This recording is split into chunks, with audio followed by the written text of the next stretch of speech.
Ito na yung sinasabi ko na pag maulan, malakas yung ulan, ganito din talaga yung mangyayari sa Hardin lagi. Yan o, lubog sa baha.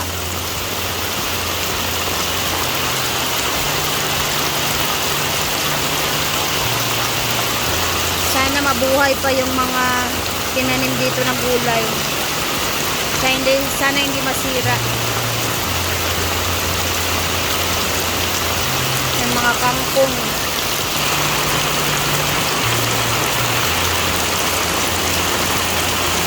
Lakas kasi yung tubig, tsaka baba kasi masyado yung hardin guys. So, tingnan ninyo.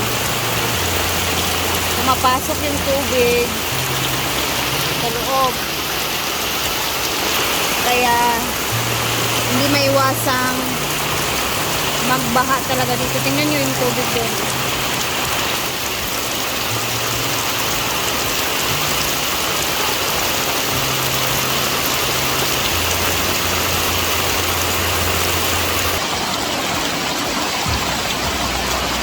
Grabe yung tubig dito. Hala, katakot na guys. Nandito na yung tubig oh.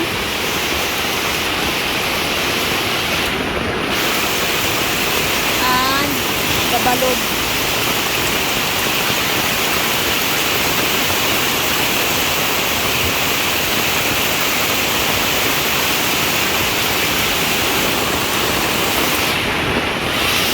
Tao doon, sine-check nila yung tubig kasi yung nakatira kasi dyan minsan guys na babahaan talaga sila. Asa na kaya yung kahoy dito na tulay? Hindi na makita. You know?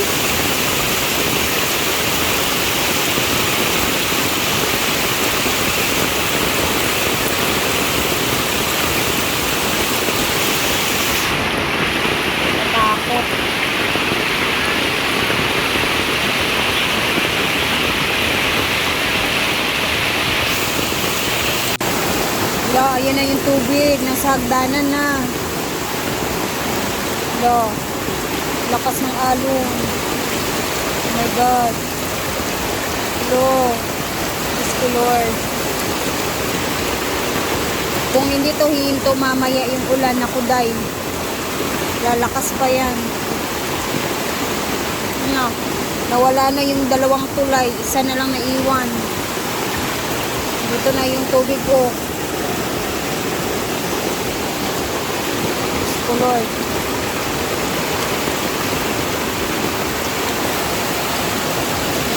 Okay. Monitor natin dito yung tubig. Ayan na sila Pudoy. My gosh.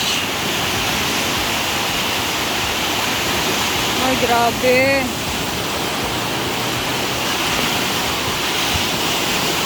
No, nandito na yung tubig. Mahirap na itong itawid. Pero tingnan nyo dun sa kabila, ang mga bata naglalaro.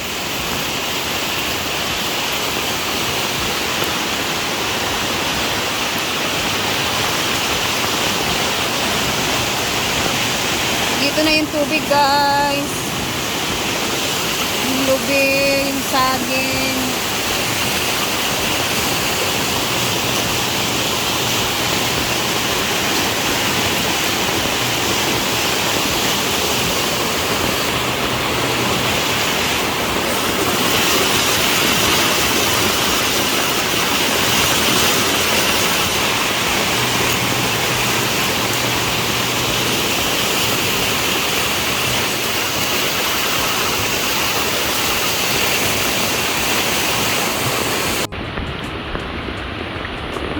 Grabe.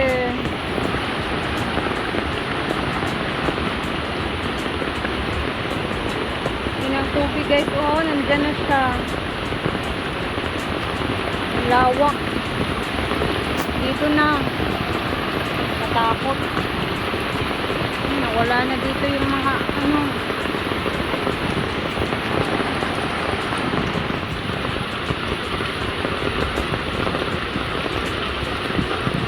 bata doon, no? Hindi man lang natatakot, naliligo pa.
ba? Nagkuha si...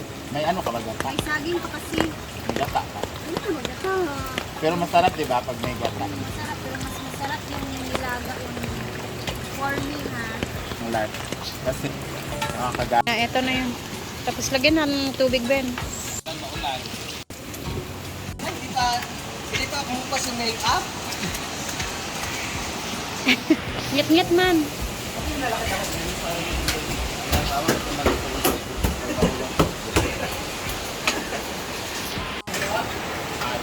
Tapos, lagyan lang natin yan ng asin.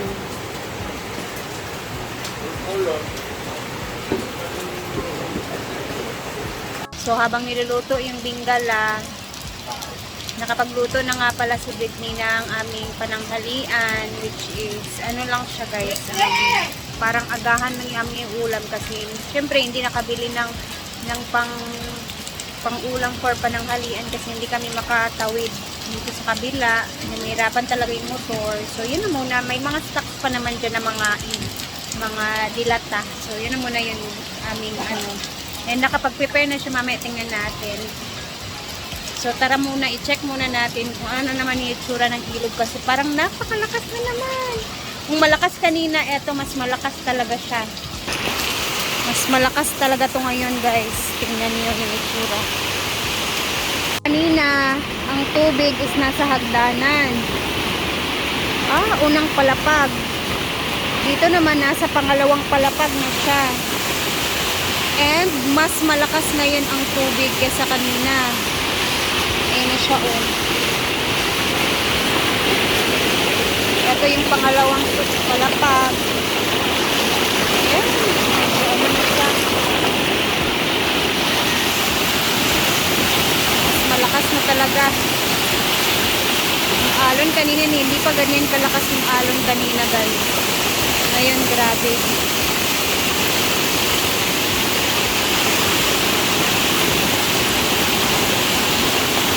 Grabe. Parang matatangay na din itong isa. Yung dalawa na wala na. Dalawang tulay. You know?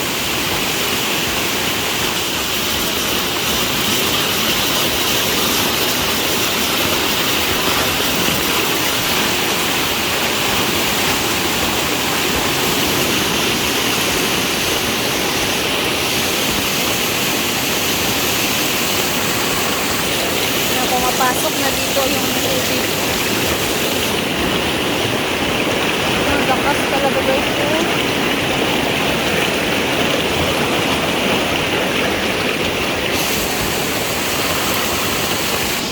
So time check, 12:45 na ng tanghali. Ito muna yung sitwasyon ngayon. Tingnan natin mamaya kung ano na naman yung itsura nito, ha? So, tara muna sa taas kasi nakaprepare na si Britney sa pananghalian at nakain daw muna kami. Alam na, asis na. Salaman po ito.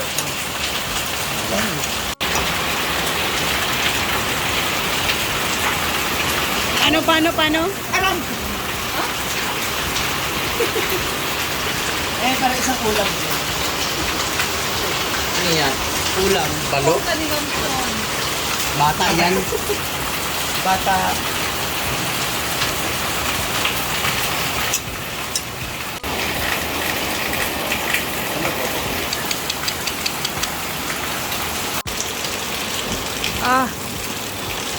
Ayan, makisabay tayong kumain kay Madam guys. Panoorin natin siyang kumain ng itlog, noodles. Kasi iba kasi din talaga si Madam kumain. Parang nakakahawa talaga yung the way siya kumain.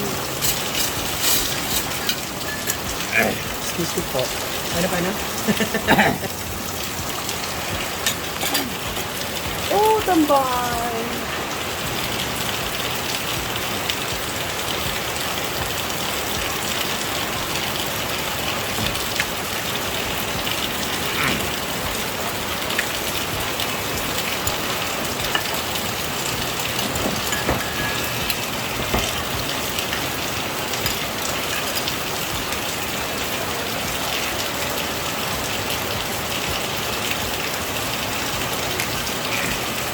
Na magsabi na naman, puro ka lang kain.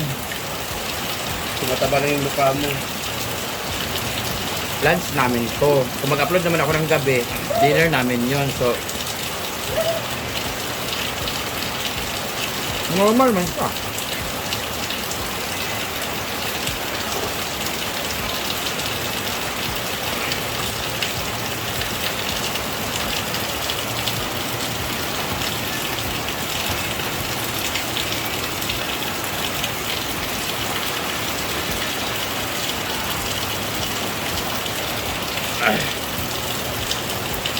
Maglaway, magiging sa kanya eh. Dahil naging di sa mukhaon kay maglaway, di ka tanaw, labi na tanaw, di ka. Kaya kumain kami. Ay, ito ka na.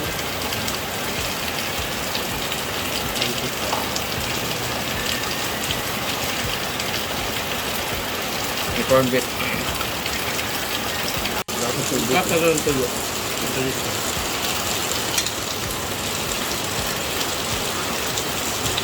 Ciao.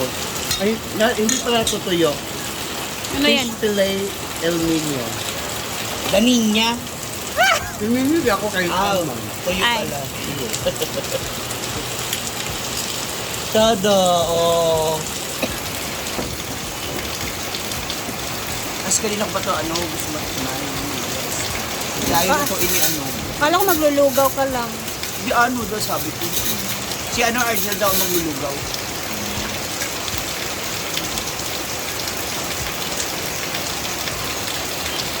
Gamay lang. Luga.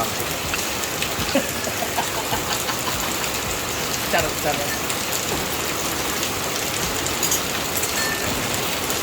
Yan.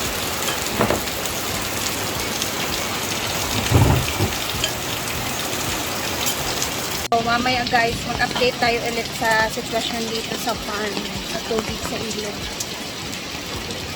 Okay? Hanggang dito na muna. Bye! Ingat!